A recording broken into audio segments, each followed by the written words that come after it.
Isang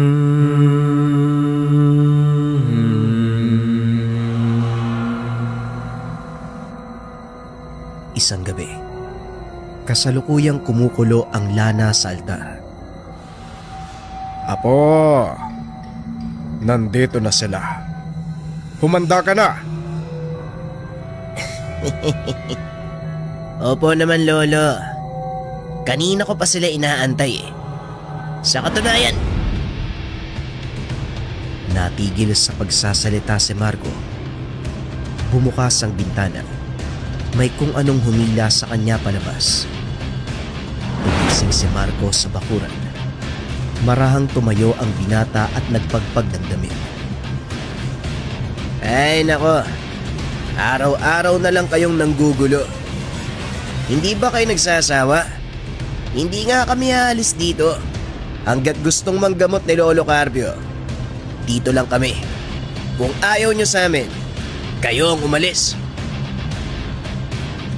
Kitang-kita ni Marco ang itsura ng nilalang. Nakapatiwarik ang aswang. Nakatitig sa kanya.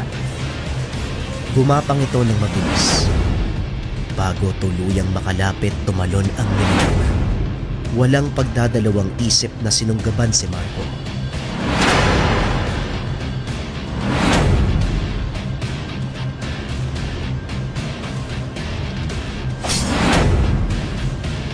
Kanina pa ako nagpipigil sa inyo eh. Ngayong sinagad nyo ako, pasensyahan tayo. Kaso nga lang, bago tuluyang magpang-abot, lumabas si Lolo Carpio. Nag-uusal ng mga orasyon habang hawak ang lana. Binuksan niya ang botelya. Isinaboy sa mga aswang. Umangil ito ng napakalakas at tuluyang umalis sa lugar.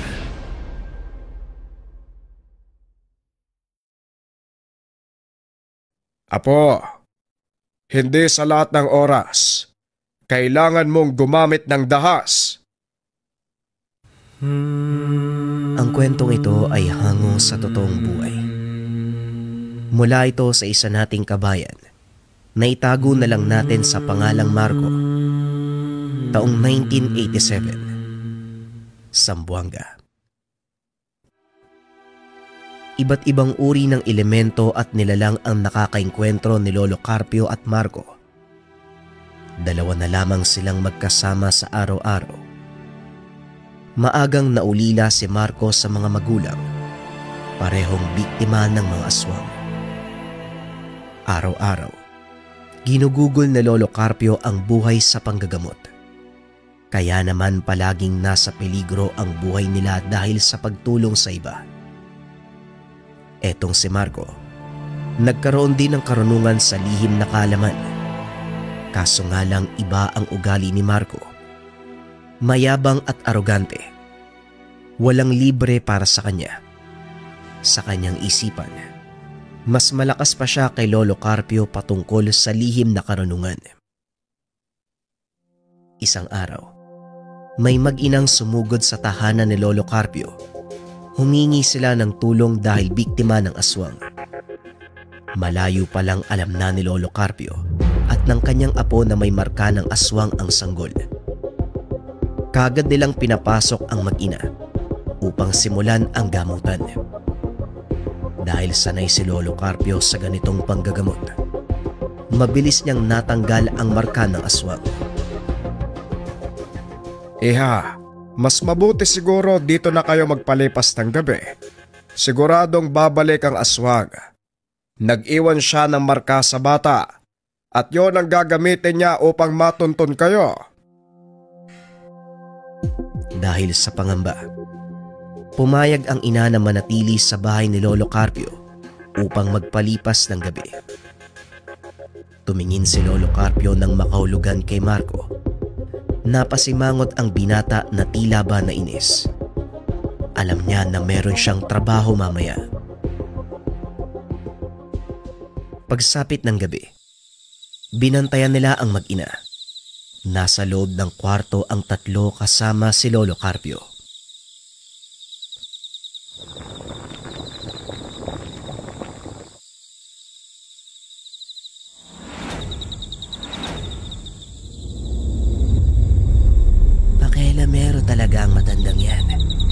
sagabal sa lahat ng plano. Balita ko, malakas daw si Lolo Carpio. Matanda na yan. Kayang-kaya natin siya. Halika na, pagtulungan natin. Hindi tayo sigurado kung siya lang mag-isa ang nakatira sa tahanan. Baka meron siyang kasama. Sa pagkakaalam ko, 2 silang nakatira dyan eh. Kasama yung apo niya. Marco ang pangalan. Mga ulupong.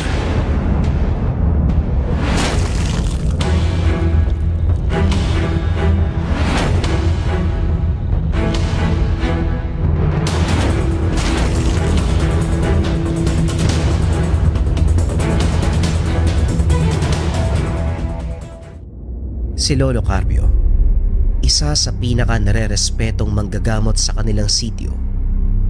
Mula pa sa mga ninuno nila, lahing manggagamot na, at sinasabing may malakas na espiritong gabay na nangangalaga sa kanilang angkan. Ang gabay na ito, nakatira sa malaking puno ng balete, sa gitna ng gubat malapit sa kanilang kubo.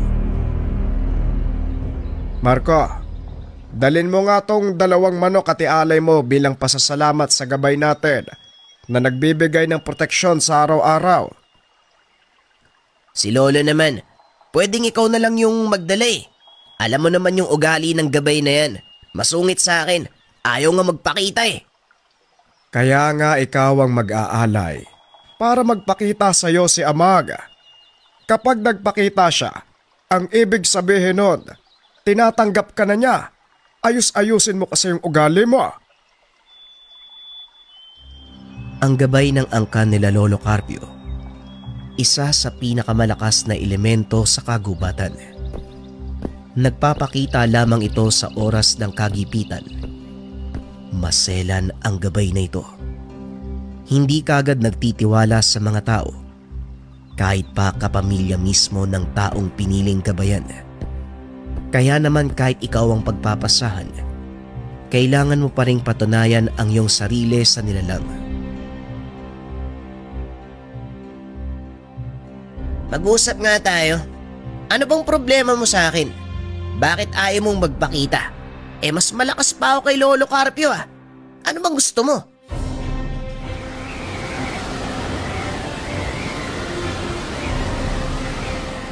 O ikaw, kahit ayaw mo pa, ako ang itinakda. Susunod ka rin sa akin balang araw.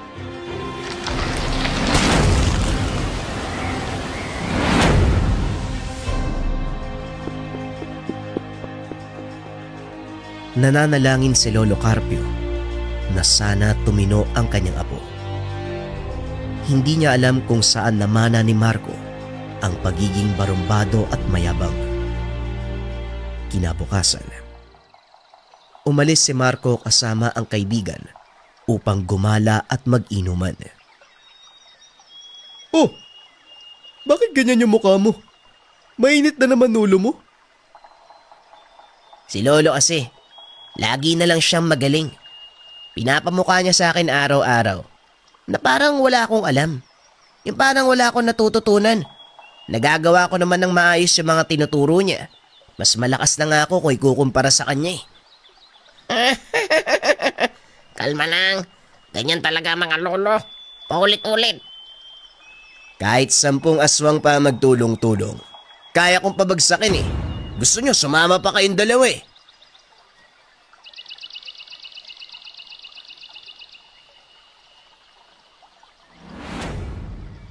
Oh, saan ka pupunta? Dito lang. Titignan ko lang yung mga isda. Parang gusto kong kumatay ngayon eh. Ang sama niyo kung makatingin ah. May problema ba kayo sa akin?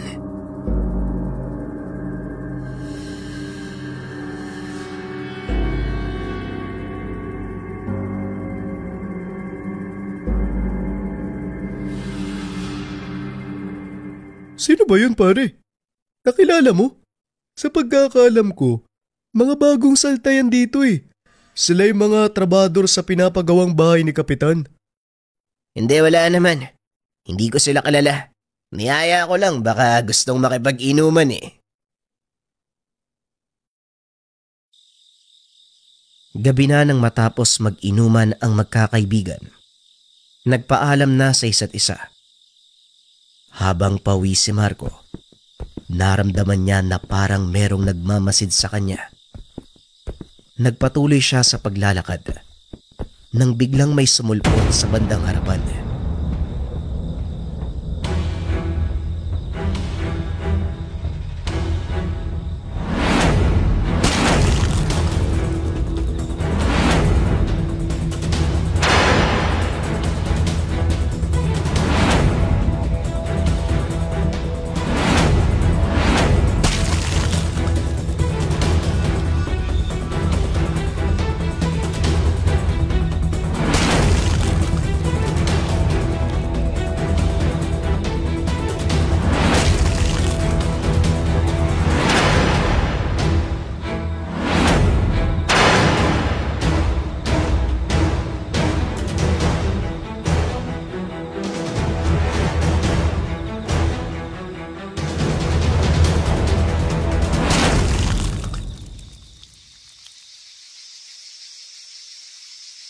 Sinabi ko na sa'yo huwag pairalin ang kayabangan.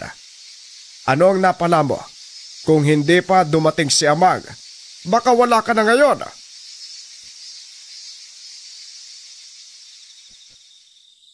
Nagising si Marco sa hiniga ang papag. Meron siyang naamoy. Masangsang na kumakalat sa buong paligid. Bumangon siya. Hinanap kung nasaan ang tabak. Lolo? Lolo Carpio, nasan kayo? Hinanap niya si Lolo Carpio. Pagpasok sa kwarto, laking gulat niya dahil kumukulo ang lana. Napuno ng nakakasangsang na amoy ang buong tahanan. Dito na nagsimulang pagpawisan ang binata.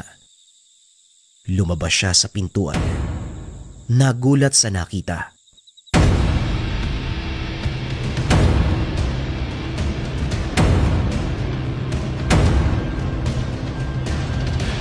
Lolo Carpio!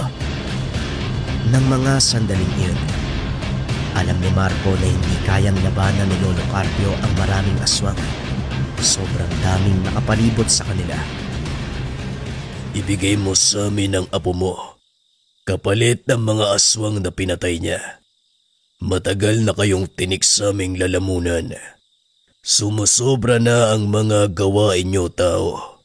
Buhay ng kaangkan namin ang nawala. Kaya't buhay din ang kapalit. Binabalaan ko kayong lahat. Ayokong lumala ang sitwasyon. Kung sakaling sumugod kayo, alam nyo ang mangyayari. Lahat kayo ay mamamatay. Umalis na kayo sa lugar na ito.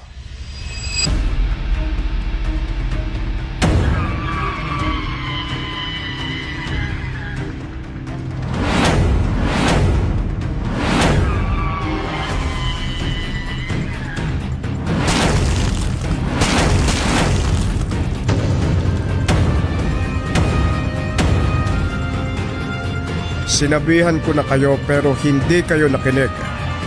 Magkakamatayan tayo kung ipagpapatuloy pa natin to.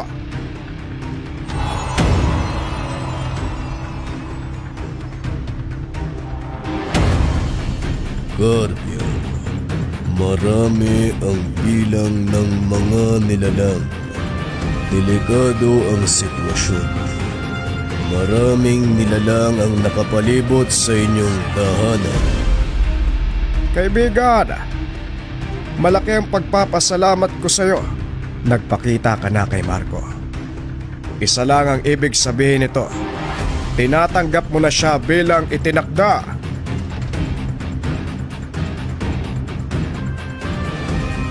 Kaibigan, para tayong bago ng bago Huwag mo ko masyadong alalahanin. Gabayan mo ang aking apo. Kaya ko na ang sarili ko. Huwag kayong matakot mga kasama. Sumugod kayo!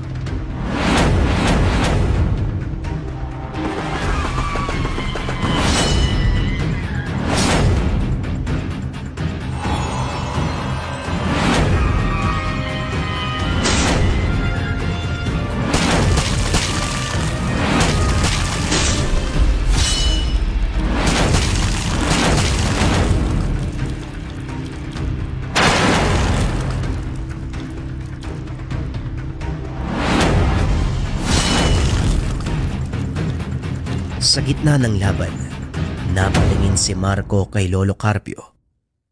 Nakita niya ang dugoang kamay ng gabunan. Hawak-hawak si Lolo Carpio. Marco nga po, huwag mong kakalimutan ang mga sinabi ko sa iyo. Maging ang mga aral na itinuro ko patungkol sa pagiging mabuting manggagamot. Kasama ito sa ating tungkulin at tadhana. Tanggapin mo ito ng buong puso. Si Amang na ang bahala sa iyo. Lolo. Lolo!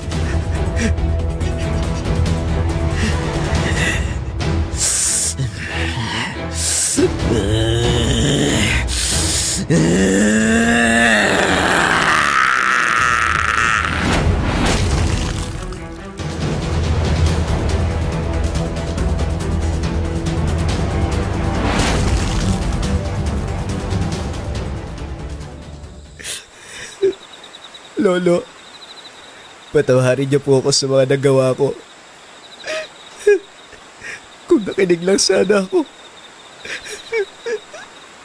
hindi sana mangyayari ang lahat ng to. Lolo! Lolo!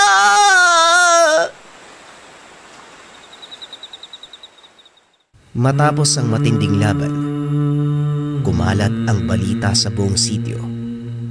Inubos ni Marco at Lolo Carpio ang mga nilalang na dumating sa kanilang tahanan dahil sa kaganapang ito. Marami sa mga nilalang ang umalis sa kanilang baryo, dala ng takot sa kapangyarihan ni Marco. Naging ganap na manggagamot si Marco. Nagkaroon ng sariling pamilya at mga apo.